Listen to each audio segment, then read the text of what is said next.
श्री शिवाय नमस्तुभ्यम। आज सुनिए शिव महापुराण की कथा का अध्याय 23। आज के अध्याय में आप सुनेंगे गजासुर की तपस्या एवं वध। सनातन कुमार जी बोले, हे व्यास जी, अब मैं आपको भगवान शशमौली द्वारा दानवराज गजासुर के संहार की कथा सुनाता हूँ। गजासुर महिषासुर का पुत्र था। जब गजासुर को यह पता चला कि देवताओं के हितों की रक्षा करने के लिए उसके पिता महिषासुर का वध कर दिया गया है, तब उसे देवताओं पर बड़ा क्रोध आया। तब गजासुर ने देवताओं से इसका बदला लेने के लिए घोर तपस्या करनी आरंभ कर दी। काफी समय तक गजासुर ब्रह्मा जी को प्रसन्न करने हेतु तप करता रहा, परंतु ब्रह्मा जी वहां प्रकट नहीं हुए।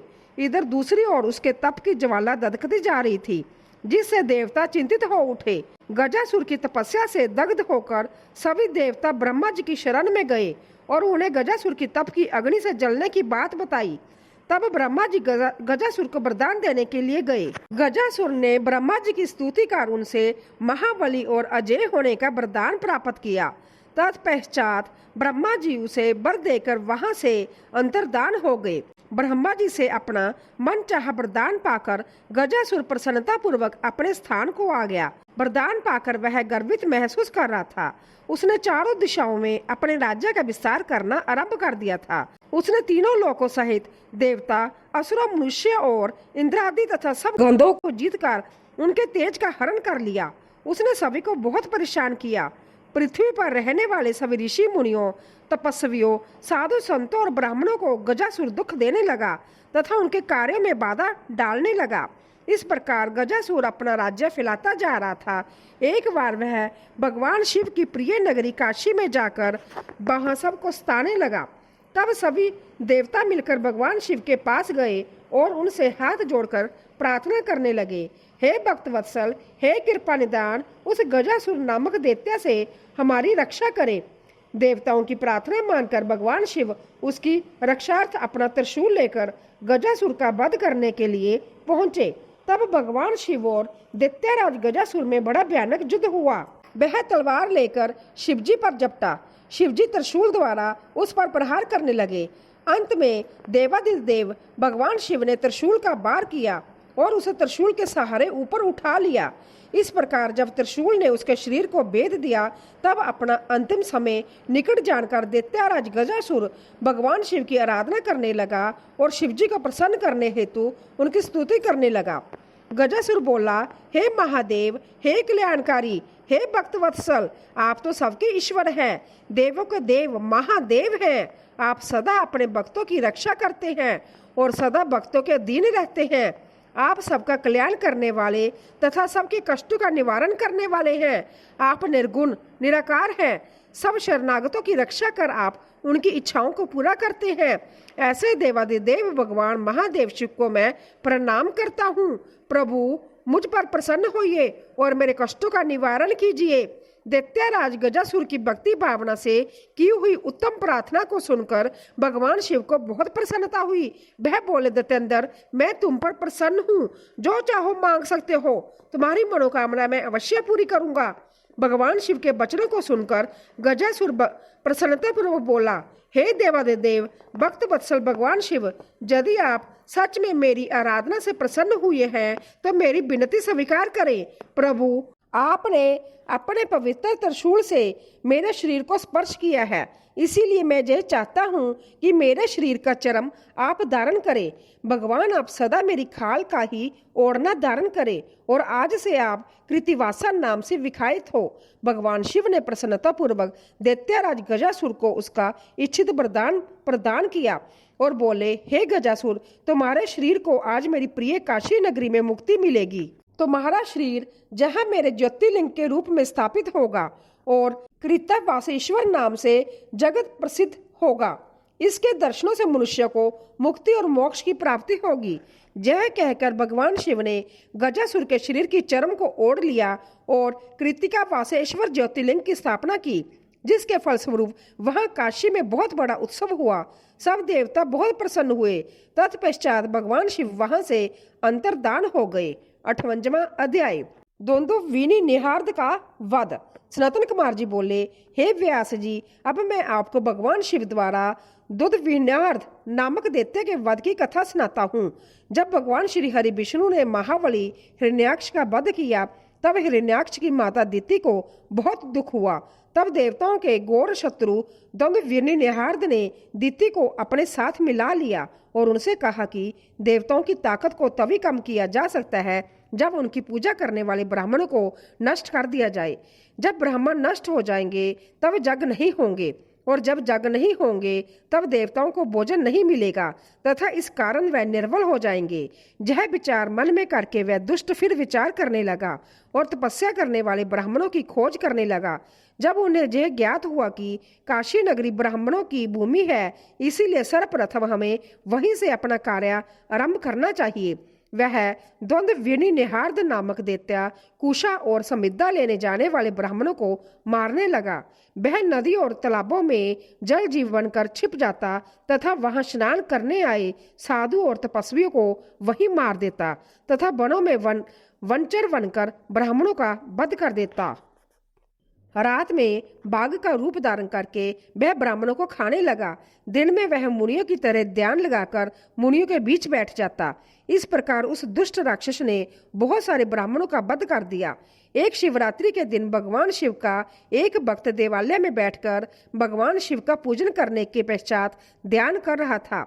निहार्द ने जब इस प्रकार उसे अकेला देखा तो बाघ का रूप धारण कर उसे खाने के लिए आगे बढ़ा, परंतु उसने पहले ही अपने चारों ओर शिव मंत्र रूपी कवच धारण किया हुआ था, इसीलिए वह उस शिव भक्त को खा नहीं सका। इधर भक्त वत्सल भगवान शिव ने अपने भक्त पर आए उस संकट को जान लिया। वह उसकी रक्षा के लिए शिवलिंग से प्रकट हो गए और जैसे ही द्वंद्ववीर्णी निहार्द द्वारा बाघ रूप में उस ब्राह्मण पर झपटा, भगवान शिव ने उसे दर्द दबोचा। फिर उसे अपने बगल में दबाकर उन्होंने उसके सिर पर मुक्के से प्रहार किया। उस दैत्य की भयानक चिंगाट से पूरा आकाश गूंज उठा, जिसे सुनकर आसपास जो भी ब्राह्मण और तपस्वी थे तुरंत उस स्थान की ओर दौड़े और वहां का अवधूत दृश्य देखकर आश्चर्यचकित हो गए। भगवान शिव ने उस द्वंद्ववीर्णी निहार्द नामक असुर को अपनी बगल में दबा रखा था। यह देखकर सभी ब्राह्मण और भक्तजन हाथ जोड़कर भगवान शिव की आराधना करने लगे। तब उनकी भक्ति भावना से की गई आराधना को सुनकर भगवान शिव बोले, हे मेरे प्रिय भक्तों, जो मनुष्य जहां आकर श्रद्धा भाव से मेरे स्वरूप का दर्शन करेगा, मैं उसके सभी कष्टों और दुखों का नाश कर दूंगा। मेरे इस लिंग का स्मरण करने के पश्चात आरंभ किए गए हर कार्य में मनुष्य को सफलता मिलेगी। इस संसार में जो भी मनुष्य व्याघ्र ईश्वर नामक उत्तम शिवलिंग के प्रकट्य के इस उत्तम चरित्र को स्वच्छ निर्मल मन एवं श्रद्धा भाव से सुनेगा, सुनाएगा, पढ़ेगा, जब पढ़ाएगा, उसकी सभी मनोकामनाएं अवश्य पूरी होंगी तथा उसके समस्त दुखों और कष्टों का नाश होगा। अंत में उस मनुष्य को मोक्ष की प्राप्ति होगी। भगवान शिव की उत्तम लीला से संबंधित यह कथा स्वर्ग यश और आजू प्रदान करने वाली तथा वंश वृद्धि करने वाली है। 59वां अध्याय, विदल और उत्पल नामक दैत्यों का वध। सनातन कुमार जी बोले, हे महामुनि वेद व्यास जी, अब मैं आपको विदल और उत्पल नामक दो महादैत्यों के विनाश की कथा सुनाता हूँ। विदल और उत्पल दैत्यों ने ब्रह्मा जी की कठोर तपस्या करके उनसे किसी भी पुरुष के हाथों से न मरने का वरदान प्राप्त कर लिया था। यह वरदान पाकर वह दोनों दैत्य अपने को महावीर, बलवान और पराक्रमी समझने लगे थे। तब उन्हें अपने पर बड़ा अभिमान हो गया और उन्होंने अपने बल से सारे ब्राह्मण को जीतकर अपने वश में कर लिया। तत्पश्चात उन्होंने सब देवताओं को भी युद्ध में परास्त कर दिया और उनके स्वर्गलोक पर अधिकार कर लिया। सब देवताओं ने ब्रह्मा जी को अपनी व्याख्या सुनाई। तब ब्रह्मा जी ने उन्हें आश्वासन दिया और समझाया कि आप देवी पार्वती सहित भगवान शिव की आराधना करें, वह ही आपके दुखों को दूर कर सकते हैं। आप सब उन्हीं की शरण में जाइए। भगवान भक्त वत्सल है, वह निश्चय ही आपका कल्याण करेंगे। तब ब्रह्मा जी की आज्ञा मानकर देवता शिव शिवा की जय जयकार करते हुए अपने अपने धाम को चले गए। एक दिन की बात है, देव ऋषि नारद भगवान शिव की इच्छा से प्रेरित होकर विदल और उत्पल नामक दैत्यों के पास गए और वहां उन्होंने उन महादैत्यों से देवी पार्वती के रूप सौंदर्य की बहुत प्रशंसा की। उनके रूप की प्रशंसा सुनकर दैत्य काम से पीड़ित हो गए। उन्होंने अपने मन में देवी पार्वती का हरण करने के बारे में सोचा। इस बुरी भावना को मन में लिए वे दैत्य पार्वती जी को देखने के लिए चल दिए। एक बार जब देवी पार्वती अपनी सहेलियों के साथ गेंद से खेल रही थी, तब आकाश मार्ग से जाते समय उन दुराचारी दैत्यों की दृष्टि देवी पार्वती पर पड़ी। वह महादैत्य शिवगणों का रूप धारण करके उनके निकट पहुंचे। उनकी आंखों की चंचलता को देखकर भगवान शिव ने उन्हें तुरंत पहचान लिया। उन्होंने अलौकिक रीति से देवी पार्वती को भी इस बात का ज्ञान करा दिया कि वह शिवगण नहीं, राक्षस है। अपने आराध्य पति सर्वज्ञ शिव की बातों को देवी पार्वती ने समझ लिया। महादैत्य को उनकी करनी का फल चखाने के लिए देवी पार्वती ने सखियों के साथ खेलते खेलते इस प्रकार से गेंद घुमाकर मारी कि उसकी चोट से चक्कर खाकर विदल और उत्पल नामक दैत्य धरती पर इस प्रकार गिर पड़े जैसे तेज बाजू के जोंके से पके हुए फल टपक कर धरती पर गिर जाते हैं। जिस प्रकार वज्र के प्रहार से बड़े बड़े शिखर पल में ढह जाते हैं, गिरते ही उनके प्राण पखेरु उड़ गए। इस प्रकार उत्पल और विदल नामक महादैत्य का वध करने के पश्चात वह गेंद ज्योतिलिंग के रूप में परिणित हो गई। दुष्टों का नाश करने वाला यह लिंग कुंदकेश्वर नाम से विख्यात हुआ। यह लिंग ज्येष्ठेश्वर के निकट स्थित है। काशी में स्थित कुंदकेश्वर ज्योतिर्लिंग दुष्टों का नाश करने वाला और मोक्ष प्रदान करने वाला है तथा मनुष्य की सारी मनोकामनाओं को पूरा करता है। इस अनुपम कथा को सुनने अथवा पढ़ने से व्यय और दुख दूर हो जाते हैं तथा सुखों की प्राप्ति होती है और अंत में दिव्य गति की प्राप्ति होती है। हे ब्रह्मा जी बोले, हे मुनीश्वर, मैंने आपको समस्त मनोरथों को पूरा करने वाले रुद्र संहिता के युद्ध खंड को सुनाया है। यह शिव जी को प्रिय है और भक्ति और मुक्ति प्रदान करने वाला है। श्री रुद्र संहिता युद्ध खंड संपूर्ण। रुद्र संहिता समाप्त। श्री शतरुद्र संहिता पहला अध्याय। शिव के 5 अवतार। शौनक जी बोले, हे सूत जी, जो परम आनंद है, जिनकी लीलाएं अनंत है और जो सर्वेश्वर है अर्थात सबके ईश्वर है, जो देवी गौरी के प्रियतम तथा कार्तिकेय व विघ्न विनाशक गणेश जी के जन्मदाता है, उन आदिदेव भगवान शिव की हमें वंदना करनी चाहिए। हे सूत जी, आप मुझे भगवान शिव के उन अवतारों के बारे में बताइए जिनमें सज्जनों का कल्याण शिव जी द्वारा किया गया है। सूत जी बोले, हे शौनक जी, यही बात पूर्व में सनातन कुमार जी ने परम शिव भक्त नंदीश्वर से पूछी थी। तब नंदीश्वर ने भगवान शिव के चरणों का स्मरण करते हुए कहा, मुने, भगवान शिव तो सर्वव्यापक है और उनके असंख्य अवतार है। श्वेत लोहित नामक 19वें कल्प में शिव जी का सोदजात नामक अवतार हुआ है। यह शिव जी का प्रथम अवतार कहा जाता है। उस कल्प में परम ब्रह्मा का ध्यान करते हुए ब्रह्मा जी की शिखा से श्वेत लोहित कुमार उत्पन्न हुए तथा सोदजात को शिव अवतार जानकर ब्रह्मा जी प्रसन्नता पूर्वक उनका वार वार चिंतन करने लगे। ब्रह्मा जी के चिंतन से परम ब्रह्मा स्वरूपी 4 यशस्वी ज्ञान संपन्न कुमार उत्पन्न हुए। उनके नाम सुनंद, नंदन, विषम नंदन और उपनंदन थे। तब सोदजात भगवान शिव ने ब्रह्मा जी को परम ज्ञान प्रदान किया तथा इस सृष्टि को उत्पन्न करने की शक्ति उन्हें प्रदान की। तत्पश्चात रक्त नामक 20वां कल्प आया। इसमें ब्रह्मा जी का शरीर रक्त वर्ण का हो गया। इस प्रकार ध्यान करते हुए उनके मन में अचानक पुत्र प्राप्ति का विचार आया। उसी समय उन्हें एक पुत्र प्राप्त हुआ। उसने लाल रंग के कपड़े पहन रखे थे तथा उसके सभी आभूषण और आंखें भी लाल ही थी। तब उस पुत्र को भगवान शिव का दिया हुआ प्रसाद जानकर ब्रह्मा जी बहुत प्रसन्न हुए। उन्होंने भगवान शिव की स्तुति करनी आरंभ कर दी। उस लाल वस्त्रधारी के विरज, विवाह, विशाख और विषवबाण नामक के 4 पुत्र हुए। तत्पश्चात वामदेव भगवान शिव ने ब्रह्मा जी को सृष्टि की रचना करने की आज्ञा प्रदान की। इसके बाद 21वां कल्प आया, जिसमें ब्रह्मा जी ने पीले वस्त्र धारण किए। पुत्र कामना का ध्यान करते हुए ब्रह्मा जी को एक महान तेजस्वी दीर्घ भुजाओं वाला पुत्र प्राप्त हुआ। उस पुत्र को ब्रह्मा जी ने अपनी बुद्धि से तत्पुरुष शिव समझा। तब उन्होंने गायत्री का जाप आरंभ किया। देवी गायत्री एवं शिव कृपा से उस पीत वस्त्रधारी दिव्य कुमार के अनेकों पुत्र हुए। इसके पश्चात शिव नामक कल्प हुआ। इससे ब्रह्मा जी को हजारों वर्षों बाद एक दिव्य कुमार की प्राप्ति हुई। वह बालक काले रंग का था। उसने काले कपड़े, काली पगड़ी और सभी वस्तुएं काले रंग की धारण कर रखी थी। तब इस अघोर तथा घोर पराक्रमी कृष्ण एवं अवैद्युत देवेश को देखकर ब्रह्मा जी ने प्रणाम किया। फिर ब्रह्मा जी उनकी स्तुति करने लगे। उस कृष्ण वर्णी कुमार के कृष्ण, कृष्ण शिख, कृष्णास्य और कृष्ण कंठधारी नामक 4 पुत्र उत्पन्न हुए। यह सभी तेजस्वी और शिव स्वरूप ही थे। इन्होंने ही ब्रह्मा जी द्वारा रची जा रही सृष्टि का विस्तार करने के लिए गौर नामक योग का प्रचार किया। तत्पश्चात परम अवधूत विश्व रूप नामक कल्प हुआ, जिसमें ब्रह्मा जी पुत्र की कामना में ध्यान मग्न में थे। तभी उनके चिंतन से सीनाद करने वाली विश्व रूपा सरस्वती प्रकट हुई। साथ ही परमेश्वर के 5वें अवतार भगवान ईशान भी प्रकट हुए, जिनका रंग स्फटिक के समान उज्जवल था और उन्होंने अनेक प्रकार से सुंदर रत्न आभूषण धारण किए हुए थे। तब उन ईशान के जटी मुंडी, शिखंडी और अर्धमुंड नामक 4 पुत्र हुए। इन बालकों ने भी योग का मार्ग अपना लिया। इस प्रकार मैंने जगत की हित कामना से भगवान शिव के सतजात नामक अवतार एवं शिवजी के ईशान पुरुष गौर, वामदेव और ब्रह्मा नामक 5 मूर्तियों के बारे में बताया।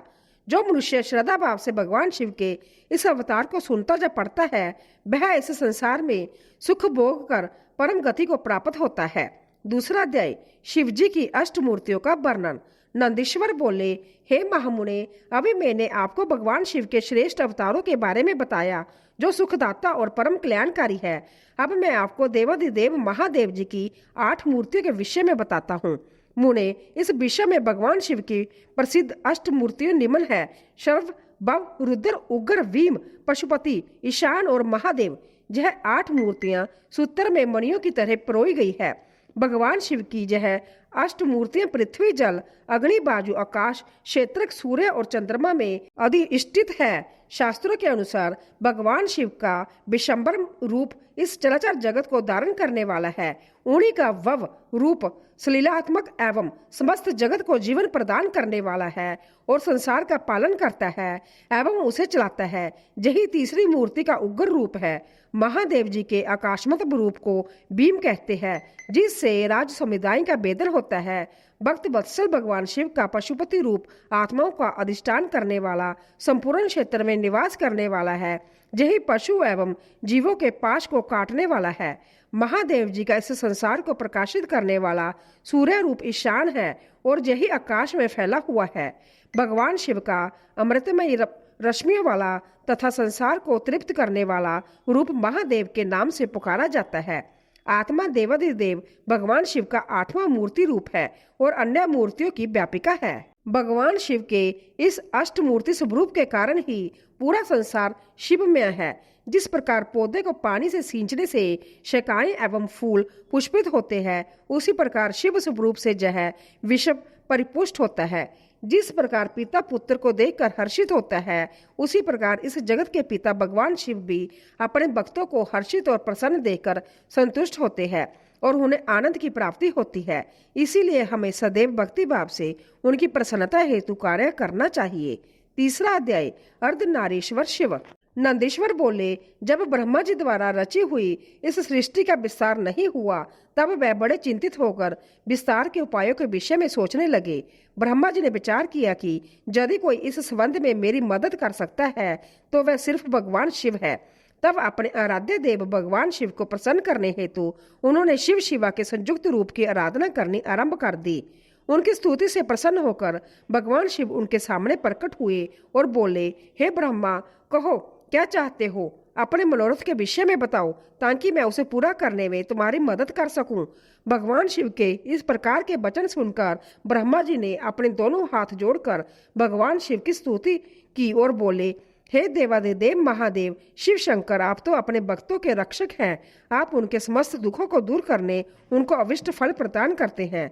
भगवान, आपकी आज्ञा के अनुसार मैंने सृष्टि की रचना की है, परंतु भगवान, मेरे द्वारा रची गई सृष्टि का विस्तार नहीं हो रहा है। यदि यह कार्य इसी तरह होता रहा तो कभी भी सृष्टि में वृद्धि नहीं हो पाएगी।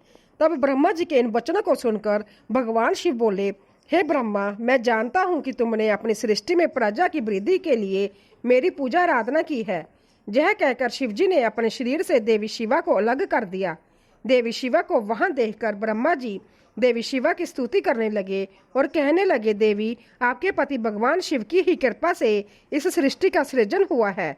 भगवान शिव बोले, हे ब्रह्मा जी, मैंने आपके मनोरथ को पूर्ण करने के लिए ही देवी शिवा को प्रकट किया है। इस सृष्टि का विस्तार तभी संभव है जब मैथिली सृष्टि की रचना हो, इसलिए तुम इस कार्य की पूर्ति करो। यह सुनकर ब्रह्मा जी भगवान शिव और शिवा दोनों की प्रसन्नता हेतु कार्य करने लगे। ब्रह्मा जी बोले, हे देवी, सृष्टि के आरंभ में आपके पति देवादिदेव भगवान शिव ने ही मेरी रचना की थी और मुझे सृष्टि की रचना करने का आदेश दिया था, जिसके फलस्वरूप मैंने नेक पुरुषों की रचना की, परंतु इतना करने पर भी उनकी वृद्धि संभव नहीं हो सकी। इसीलिए माते, मैं अपनी प्रजा की वृद्धि हेतु आपकी शरण में आया हूँ। प्रजा वृद्धि तो तभी संभव है जब सृष्टि का निर्माण कार्य अर्थात वृद्धि स्त्री पुरुष के समागम से हो, परंतु अभी तक मैं नारी को प्रकट नहीं कर पाया हूँ। हे शिवे, आप मुझे नारी की सृष्टि करने की शक्ति प्रदान करें। हे सर्वेश्वरी, हे जगत जननी, मेरे कार्य की सिद्धि हेतु आप मेरे पुत्र दक्ष की पुत्री के रूप में जन्म लीजिए। ब्रह्मा जी की प्रार्थना को मानते हुए देवी जगदम्बा ने दक्ष की पुत्री होना स्वीकार कर लिया। यह कहकर देवी शिवा ने भगवान शिव के शरीर में प्रवेश कर लिया। तत्पश्चात शिव शिवा वहां से अंतर्धान हो गए। तभी से शिव शिवा का अर्धनारीश्वर रूप विख्यात हुआ और इस संसार में स्त्री जाति की रचना संभव हुई। यह अर्धनारी ईश्वर स्वरूप वर्णन अंतत आनंददायक एवं मंगलकारी है। चौथा अध्याय, ऋषभ देव अवतार का वर्णन। नंदेश्वर बोले, हे सर्वज्ञ सनातन कुमार जी, एक बार ब्रह्मा जी से भगवान शिव बोले, हे ब्रह्मा, 7वें मनवंतर में ब्रहा कल्प होगा। इसमें कल्पेश्वर भगवान प्रकट होंगे, जो तीनों लोकों को अपने दिव्य प्रकाश से आलोकित करेंगे और तुम वैवस्वतः मनु के परपोत्र बनोगे। उन मनवंतर में 4 युग होंगे। द्वापर युग के अंत में मैं ब्राह्मणों की रक्षा करने और उनका हित करने हेतु अवतार धारण करूंगा। द्वापर युग में व्यास जी प्रभु का रूप धारण करेंगे।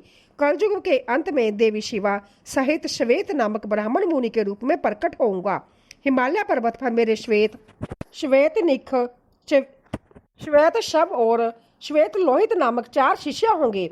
मेरे यह शिष्य अविनाशी तत्व को जानकर जन्म मृत्यु के बंधनों से मुक्त हो जाएंगे। हिमालय के उच्च शिखर पर जब मैं अवतार लूंगा, उस समय ब्रह्मा जी मेरे शिष्य बनकर मुझसे अव्यय तत्व की शिक्षा लेंगे और मेरे परम भक्त बनकर मेरी आराधना करेंगे। द्वापर में प्रजापति सत्य तो कलयुग में सुतारी नाम से मुझे प्रसिद्धि मिलेगी। उस युग में दुंदुबी, शत्रुप, त्रिशिक और केतु आदि वेदों के ज्ञाता मेरे प्रिय शिष्य होंगे। मेरे जय शिष्य ध्यान योग के माध्यम से शिवलोक को प्राप्त करेंगे। मेरे जय शिष्य ध्यान और योग के माध्यम से शिवलोक को प्राप्त करेंगे।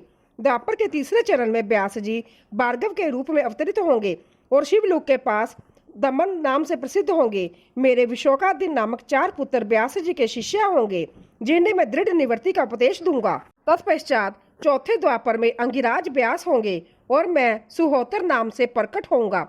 मेरे 4 पुत्र होंगे और वे चारों महात्मा बन जाएंगे। मेरे ये चारों पुत्र समुख, दुर्मुख, दुर्दुव और दुर्तिकर्म नाम से विख्यात होंगे। 5वें द्वापर में व्यास जी सविता नाम से प्रसिद्ध होंगे और मैं कंक नामक जोगी व महान तपस्वी होऊंगा। तब मैं व्यास जी की सहायता करूंगा और उन्हें अर्थ मुक्ति के मार्ग का आश्रय दूंगा।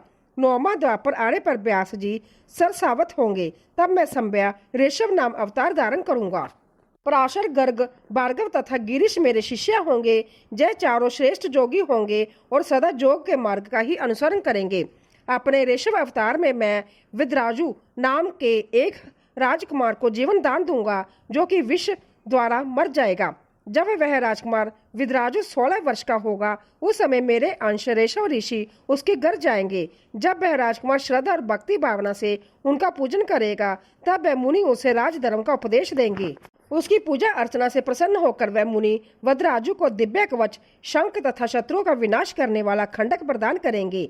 यही नहीं, वह उसके शरीर पर अवैधुत वसम लगाकर उसे 12,000 हाथियों का बल भी प्रदान करेंगे। इस प्रकार वज्राजु को अनेकों वरदान और दिव्य वस्तुएं प्रदान करने के पश्चात वह वहां से चले जाएंगे। तब वज्राजु रिपु गणों को युद्ध में हराकर कीर्ति मालिनी नामक परम सुंदरी कन्या से विवाह करके धर्म पूर्वक राज्य करेंगे। यही ऋषभ नामक 9वां अवतार है। ऋषभ चरित्र परम पावन, महान तथा स्वर्ग जश और आयु प्रदान करने वाला है। 5वां अध्याय। 5वां अध्याय शिवजी द्वारा जोगेश अवतारों का वर्णन। शिवजी जी बोले, ब्रह्मा 10वें द्वापर में त्रिदामा नामक व्यास मुनि होंगे, जो हिमालय के उच्च शिखर पर भृगु नामक स्थान पर रहेंगे। उस अवतार में भी मेरे भृगु, बलवंदु, नरमित्र और केतु श्रृंगु नामक 4 तपस्वी पुत्र होंगे। 11वां द्वापर आने पर त्रिवर्त नामक व्यास होंगे और मैं कलिंग में गंगा के द्वापर में तप नाम से प्रकट होऊंगा और लंबोदर, लंबादा, केशलंब और प्रलंबक नामक मेरे 4 पुत्र होंगे। यह चारों दृढ़वर्ती होंगे। तत्पश्चात 12वां द्वापर आएगा। इसमें शततेजा मुनि व्यास होंगे और मैं अत्रि नामक अवतार धारण करूंगा। उस समय सर्वज्ञ, समबुद्धि, साध्य और शर्व नाम के मेरे 4 पुत्र होंगे। यह महाजोगी होंगे और निर्वृत्ति के मार्ग का अनुसरण करेंगे। 13वें द्वापर में व्यास धर्म स्वरूप नारायण होंगे और मैं गंधमादन पर्वत पर वालखिल्या आश्रम में जन्म लेकर महामुनि वली के नाम से जाना जाऊंगा। तब सुदामा, कश्यप, वशिष्ठ और विरजा मेरे पुत्र होंगे। वही 14वें द्वापर युग में व्यास जी दक्ष बनकर और मैं गौतम के रूप में अवतरित होऊंगा। तब अत्रि, वशद, श्रवण और श्रीविकिष्ट मेरे पुत्र के रूप में जन्म लेंगे। 15वां द्वापर आने पर मैं हिमालय के वेदशीर्ष नामक पर्वत पर सरस्वती नदी के उत्तरी तट पर वेदशिरा का रूप धारण करूंगा। वेदशिरा के अवतार में कृनि, कृनवाहु, कुशरीर और कुनेत्रक नाम के 4 वीर पराक्रमी पुत्र उत्पन्न होंगे। उस समय व्यास जी तैरूनी नामक अवतार में होंगे। 16वां द्वापर युग आने पर व्यास जी देव नाम धारण करेंगे और मैं गोकर्ण नामक वन में गोकर्ण बनकर जन्म लूंगा तथा कश्यप, उषना, च्यवन और बृहस्पति मेरे 4 पुत्र होंगे। 77वें द्वापर युग में व्यास देव कृतंजय होंगे। मैं गुहवासी नाम से अवतार लूंगा और उथत्या, वामदेव, महाजोगा और महाबल मेरे पुत्र होंगे। 18वां द्वापर आने पर मैं शिखंडी पर्वत पर, जहाँ शिखंडी वन है, वहाँ शिखंडी नाम से अवतरित होऊंगा और ऋतंजय व्यास होंगे। उस समय वाचश्रवा, रुचिक, शैवास्य और जतीश्वर मेरे पुत्र तपस्वी होंगे। 19वें द्वापर युग में महामुनि वरदराज व्यास होंगे और मैं माली नाम से हिमालय के शिखर पर जन्म लूंगा। तब मेरी लंबी लंबी जटाएं होगी। हिरण्यामय, कौशल्या, लोकाक्षी और प्रद्युम्न जो कि गंभीर स्वभावी है, मेरे पुत्रों के रूप में जन्म लेंगे। 20वां द्वापर आने पर व्यास जी गौतम और मैं 28 नाम से अवतार धारण करेंगे। सुमंत, बरवरी, विद्वान, कवंद और कोनिवंदर मेरे जोग संपन्न पुत्र होंगे। 21वें द्वापर युग में मैं दारुक नाम से पैदा होऊंगा और मेरे नाम से उस स्थान का नाम दारुवन हो जाएगा। पक्ष, धर्ममानी, केतुमान तथा गौतम मेरे पुत्र होंगे और वाचश्रवा व्यास होंगे। 22वां द्वापर युग आने पर व्यास जी सुषमायन के रूप में अवतार लेंगे और मैं वाराणसी में लांगली भीम के अवतार के रूप में प्रकट होऊंगा। उस समय मुझ हलौधारी शिव का दर्शन सभी देवता करेंगे तथा बलरी, मधु, पिंग और श्वेत केतु मेरे पुत्र होंगे तथा वे धार्मिक रुचि रखने वाले होंगे। 23वें द्वापर में व्यास त्रिनबिंदु मुनि होंगे। तब मैं कालिंजर नामक पर्वत पर श्वेत नाम से उत्पन्न होऊंगा और उशिक, बृहदशव, देवल और कवि नाम के 4 तपस्वी पुत्र होंगे। 24वें द्वापर में जक्ष व्यास होंगे। तब मैं शूली नामक महाजोगी के रूप में जन्म लूंगा। शलिहोत्र, अग्निवेश, जुनाशव और शरदवसु मेरे पुत्र होंगे। जब 25वां द्वापर युग आएगा, उस समय शक्ति नाम से व्यास अवतार धारण करेंगे और मैं मुंडेश्वर नाम से प्रकट होऊंगा। 26वें द्वापर में पराशर व्यास होंगे और मैं भद्र भट्ट नामक में सविष्णु के रूप में अवतरित होऊंगा। 27वां द्वापर आने पर मैं सोम शर्मा नाम से प्रभास नामक तीर्थ में अवतार धारण करूंगा। उस समय व्यास जी जातुगर्ण्य नाम से प्रसिद्ध होंगे। 28वें द्वापर युग में भगवान श्री हरि विष्णु पराशर के पुत्र के रूप में जन्म लेंगे और उनका नाम दध्यमान व्यास होगा। उस समय श्री कृष्ण अपने 6ठे अंश से वासुदेव के पुत्र के रूप में जन्म लेकर वासुदेव नाम से जगत प्रसिद्ध होंगे। तब मैं लुकुली नाम से प्रकट होऊंगा। इस प्रकार देवाधिदेव भगवान शिव ने मनवंतर के चतुर्युगी के जोगेश अवतारों का वर्णन किया। इन 28 जोगेश अवतारों में उनके 4 परम प्रिय शिष्य होंगे, जो शरीर पर भस्म और मस्तक पर त्रिपुंड, गले में रुद्राक्ष की माला धारण किए होंगे। यह शिष्य विद्वान और भक्त होंगे। 6वां अध्याय, नंदीश्वर अवतार। सनातन कुमार जी ने पूछा, हे प्रभु, आप महादेव जी के अंश से उत्पन्न होकर भगवान शिव को कैसे प्राप्त हुए? कृपा कर मुझे उस उत्तम कथा का वर्णन सुनाइए। नंदीश्वर बोले, हे ब्रह्मपुत्र सनातन कुमार जी, शिलाद नामक एक धर्मात्मा मुनि थे। एक बार जल पुत्र की कामना से शिलादी ऋषि इंद्र की तपस्या और उनका ध्यान करने लगे। तब देवराज इंद्र ने प्रकट होकर उनसे कहा कि मैं आपकी इच्छा को पूरा करने में असमर्थ हूँ। अंत्य आप परम पिता परमेश्वर भक्त वत्सल भगवान शिव की स्तुति करो, वह ही आपकी इच्छा पूरी करने में सक्षम है। यह सुनकर शिलाद प्रसन्न होकर पूर्ण भक्ति भावना और श्रद्धा पूर्वक देवाधिदेव भगवान शिव की तपस्या करने लगा। शिलाद की कठोर तपस्या से प्रसन्न होकर भगवान शिव ने उसे साक्षात दर्शन दिए और बोले, हे शिलाद, ब्रह्मा जी, श्री हरि विष्णु सहित सभी देवताओं और ऋषि मुनियों ने मेरे अवतार धारण करने के लिए मेरी तपस्या की और मुझे सभी इस पूरे संसार के पिता मानते हैं। फिर भी मैं आपको अपना पिता बनने का वरदान देता हूँ। मैं आपका अयोनिज पुत्र बनकर जन्म लूंगा और मेरा नाम नंदी होगा। यह कहकर भगवान शिव वहां से अंतर्धान हो गए। तत्पश्चात शिलाद भगवान शिव की जय जयकार करते हुए अपने आश्रम में चले गए। वहां उन्होंने सभी को यह बात बताई। कुछ समय उपरांत मेरे पिता शिलाद जगभूमि को सही कर रहे थे कि उसी समय मैं भगवान शिव की आज्ञा से उनके शरीर से उत्पन्न हुआ। तब चारों ओर प्रसन्नता छा गई। जब मेरे पिता शिलाद ने मेरे वाल रूप को देखा, जो सूर्य और अग्नि के समान तेज, प्रभावशाली और प्रकाशमान था, हाथ में त्रिशूल एवं सिर पर जटाजुट धारण किया था, तो मेरा रूप देखकर वह आनंद से झूम उठे। शिलाद बोले, हे सुरेश्वर, आपने मुझे बहुत आनंद दिया है, इसी कारण मैं आपका नाम नंदी रखता हूँ। तब मेरे पिता अंततः प्रसन्न होकर भगवान शिव की स्तुति करने लगे। तत्पश्चात वह अपनी कुटिया में चले गए। उस कुटिया में जाकर मैंने अपने स्वरूप का त्याग कर दिया और साधारण बालक की भांति रहने लगा। तब मेरे पिता शिलाद ने मेरे नामकरण आदि संस्कार पूरे किए।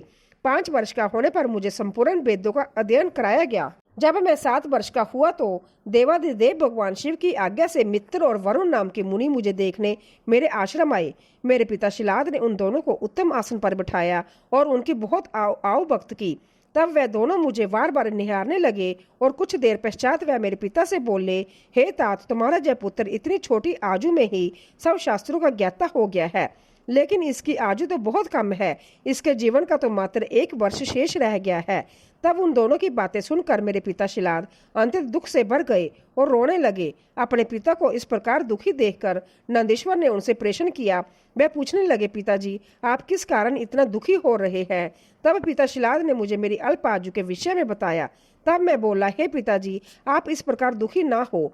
मुझे देवता, दानव, यक्ष, गंधर्व, काल, जमराज या कोई भी मनुष्य नहीं मार सकता। मेरी अल्प आयु में मृत्यु नहीं होगी। मेरे इस प्रकार के वचनों को सुनकर मेरे पिता शिलाद ने पूछा कि पुत्र, तुमने ऐसा कौन सा तप किया है, या तुम्हें ऐसी कौन सी शक्ति प्राप्त हो गई है जो तुम ऐसा कह रहे हो?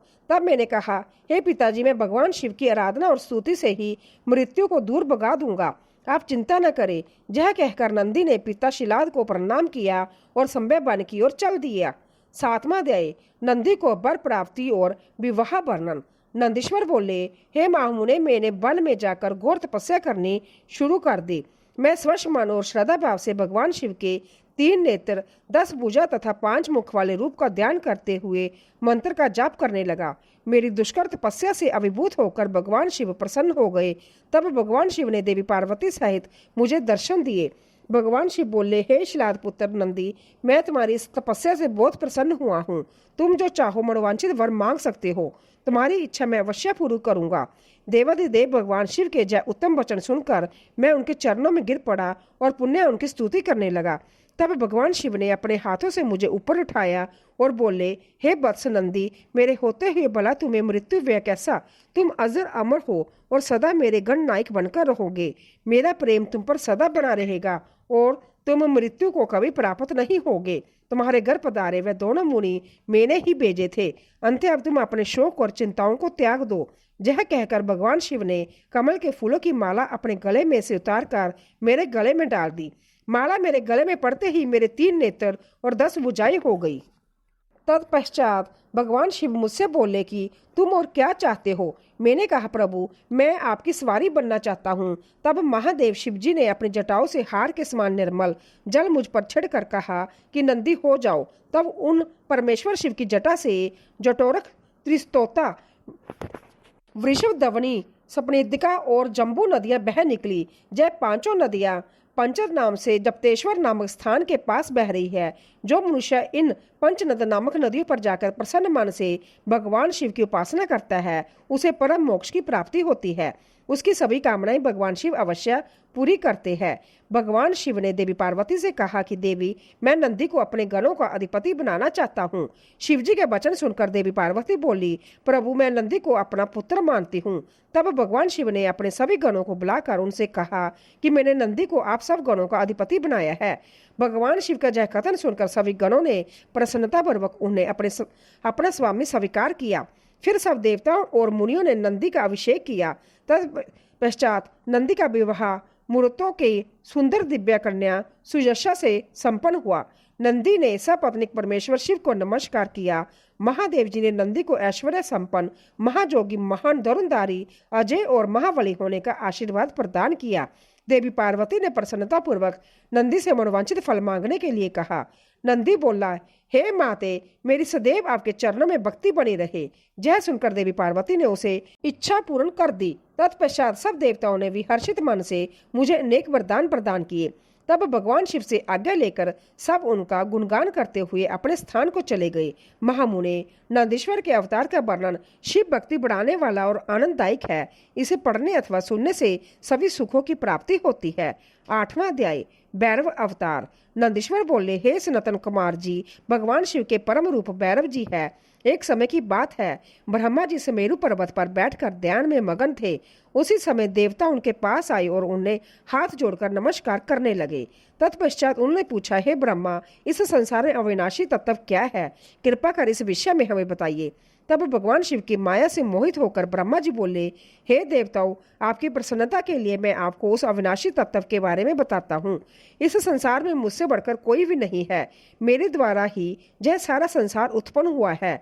मैं ही संभव अज ईश्वर अनादि भोक्ता ब्रह्मा और निरंजन आत्मा हूँ। मेरे कारण ही संसार प्रवृत्त और निर्वृत्त होता है। ब्रह्मा जी के इन वचनों को सुनकर वहीं बैठे भगवान श्री हरि विष्णु को बहुत बुरा लगा। तब श्री हरि ब्रह्मा जी को समझाते हुए बोले कि ब्रह्मा, तुम इस प्रकार अपनी संभव ही प्रशंसा ना करो, क्योंकि मेरी आज्ञा के फलस्वरूप ही तुम इस सृष्टि की रचिता हो। इस प्रकार ब्रह्मा जी व श्री हरि आपस में लड़ाई करने लगे। दोनों ही अपने को बड़ा और दूसरे को निम्न समझ रहे थे। तब उन्होंने अपने को उच्च सिद्ध करने के लिए वेदों का स्मरण किया। फलस्वरूप चारों वेद वहां उपस्थित हो गए। जब ब्रह्मा जी और श्री हरि विष्णु ने उन चारों वेदों से अपनी श्रेष्ठता के संबंध में पूछा, तब सर्वप्रथम ऋग्वेद भगवान शिव का स्मरण करते हुए बोले, हे ब्रह्मा, हे श्री हरि, जिसके भीतर समस्त भूत निहित है तथा जिसके द्वारा सब कुछ प्रवृत्त होता है, जिन्हें इस संसार में परम तत्व कहा जाता है, वह एक भगवान शिव ही है। तथा यजुर्वेद बोले कि उन परमेश्वर भगवान शिव की कृपा से ही वेदों की प्रमाणिकता भी सिद्ध होती है। उन्हीं भगवान शिव शंकर को संपूर्ण जगों तथा योग में स्मरण किया जाता है। तत्पश्चात सामवेद बोले कि जो समस्त संसार के लोगों को बरमाता है और जिसकी खोज में सदा ऋषि मुनि लगे रहते हैं, जिनकी कांति से सारा विश्व प्रकाशमान होता है, वह त्रिवंक महादेव जी है। इस पर अथर्व बोल उठे, भक्ति के साक्षर कराने वाले तथा समस्त दुखों का नाश करने वाले एकमात्र देव भगवान शिव ही है। वेदों द्वारा कहे गए इन वचनों को सुनकर ब्रह्मा और विष्णु बोले, हे वेदों, तुम्हारे वचनों से सिर्फ तुम्हारी अज्ञानता ही झलकती है। भगवान शिव तो सदा नंगे रहते हैं, अपने शरीर पर बसम धारण करते हैं। उनके सिर पर जटाजूट व गले में रुद्राक्ष है। वह सर्पों को भी धारण करते हैं। भला शिव को परम तत्व कैसे कहा जा सकता है? उन्हें परम ब्रह्मा किस प्रकार माना जा सकता है? ब्रह्मा जी और श्री हरि विष्णु के इन वचनों को सुनकर हर जगह मूर्त और अमूर्त रूप में विद्यमान रहने वाले ओंकार बोले कि भगवान शिव शक्तिधारी है, वही परमेश्वर है तथा सबका कल्याण करने वाले है। वह महान लीलाधारी है और इस संसार में सब कुछ उनकी आज्ञा से ही होता है। ओंकार की बातें सुनकर भी ब्रह्मा जी और विष्णु जी की बुद्धि में यह बातें नहीं आई और वह इसी प्रकार आपस में लड़ते रहे। उनका विवाद खत्म होने का नाम ही नहीं ले रहा था। तभी उन दोनों के बीच में एक विशाल ज्योति प्रकट हो गई। इस विशाल ज्योति का ना तो आरंभ था ना ही कोई अंत। उस अग्नि की ज्वाला से ब्रह्मा जी का 5वां मुख जलने लगा। उसी समय कल्याणकारी भगवान शिव वहां प्रकट हो गए। ब्रह्मा जी शिव जी से बोले, हे पुत्र, तुम मेरी शरण में आओ, मैं तुम्हारी रक्षा करूंगा। तुम मेरे सिर से ही प्रकट हुए हो। तुमने प्रकट होकर रोना आरंभ कर दिया था, इसी कारण मैंने तुम्हारा नाम रुद्र रखा था। ब्रह्मा जी के इस प्रकार के वचनों को सुनकर सर्वेश्वर भगवान शिव को भी क्रोध आ गया। उनके क्रोध से तत्काल ही एक पुरुष उत्पन्न हो गया। उसका नाम भैरव था। भगवान शिव ने उस पुरुष को आदेश देते हुए कहा, हे कालराज, तुम साक्षात काल के समान हो, इसीलिए आज से तुम जगत में काल भैरव के नाम से विख्यात होंगे। तुम ब्रह्मा पर शासन करो और उनके गर्व को नष्ट करो तथा इस संसार का पालन करो। आज से मैं तुम्हें काशीपुरी का आधिपत्य प्रदान करता हूँ। वहाँ के पापियों को दंड देना तुम्हारा ही कार्य होगा। वहाँ के मनुष्य द्वारा किए गए अच्छे बुरे कर्मों का लेखा चित्रगुप्त संज्ञा लिखेंगे। भगवान शिव के इस आदेश को काल भैरव ने प्रसन्नतापूर्वक ग्रहण किया। तत्पश्चात उन्होंने अपनी बाईं उंगली के अग्रभाग से ब्रह्मा जी का 5वां सिर काट दिया। यह देखकर ब्रह्मा जी भयभीत होकर शतरुद्री का पाठ करने लगे। भगवान शिव की कृपा से दोनों के बीच का विवाद तुरंत समाप्त हो गया। उन्हें शिव जी का अपमान करने पर अंततः पछतावा होने लगा। भगवान शिव भक्त वत्सल है और अपने भक्तों का सदैव कल्याण करते हैं। उन्होंने ब्रह्मा जी और विष्णु जी को विश्वमा करके उन्हें अभय प्रदान कर दिया। तत्पश्चात भगवान शिव ने काल भैरव को आज्ञा प्रदान की कि वह सदा ब्रह्मा और विष्णु का आदर करे और पापियों को दंड प्रदान करे। 9वां अध्याय। भैरव जी का अभिवादन। नंदीश्वर बोले, हे सनातन कुमार जी, भगवान शिव का आशीर्वाद पाकर भैरव जी कालों के विकाल हुए। उन्होंने अपने प्रभु भगवान शिव की आज्ञा से कपालिक व्रत को धारण किया। काल भैरव हाथ में कपाल लेकर काशी नगरी की ओर चल दिए, परंतु ब्रह्म हत्या नामक कन्या उनके पीछे लग गई। एक दिन जब काल भैरव कपालिक वेश धारण करके भगवान नारायण के स्थान पर गए, तब त्रिनेत्रधारी भगवान शिव के भैरव रूप को आता हुआ देखकर सब देवताओं व ऋषि मुनियों ने हाथ जोड़कर उन्हें प्रणाम किया और उनकी स्तुति करने लगे। भगवान विष्णु ने अपनी प्रिय देवी लक्ष्मी से कहा, हे देवी, आज हम दोनों धन्य हो गए जो हमने भगवान शिव के काल भैरव रूप का दर्शन किया है।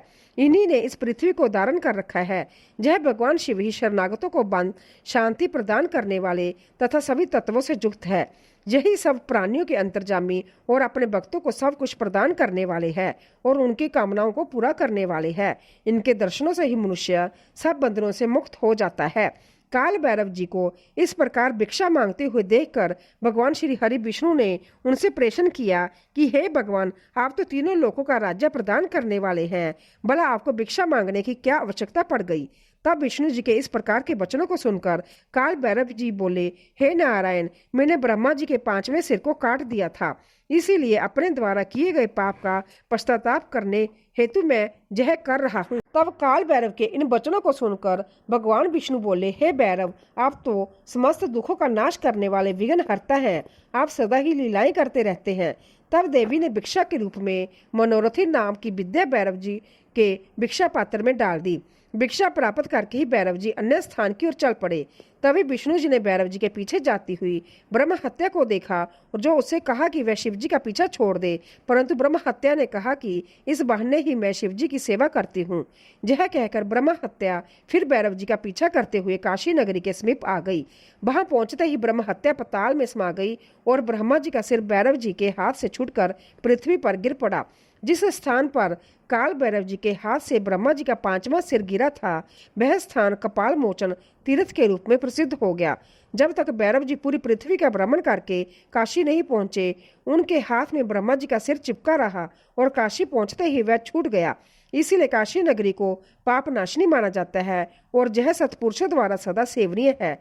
जो मनुष्य शुद्ध हृदय से कपाल मोचन भैरव जी का स्मरण करता है, उसके जन्म जन्मांतरों के पाप नष्ट हो जाते हैं।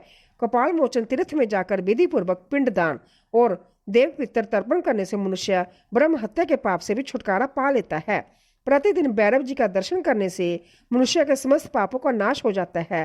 काशी में रहने वाले जो पुरुष कृष्ण अष्टमी के दिन या मंगलवार को भैरव जी के दर्शन करता है, उसके सभी पाप नष्ट हो जाते हैं। 10वां अध्याय। नरसिंह लीला वर्णन। नंदीश्वर बोले, हे प्रभु, श्रावण नामक भगवान शिव के अवतार के बारे में मैं तुम्हें बताता हूँ। कल्याणकारी भगवान शिव ने एक बार अग्नि के समान जलते हुए शरव रूप को भी धारण किया था।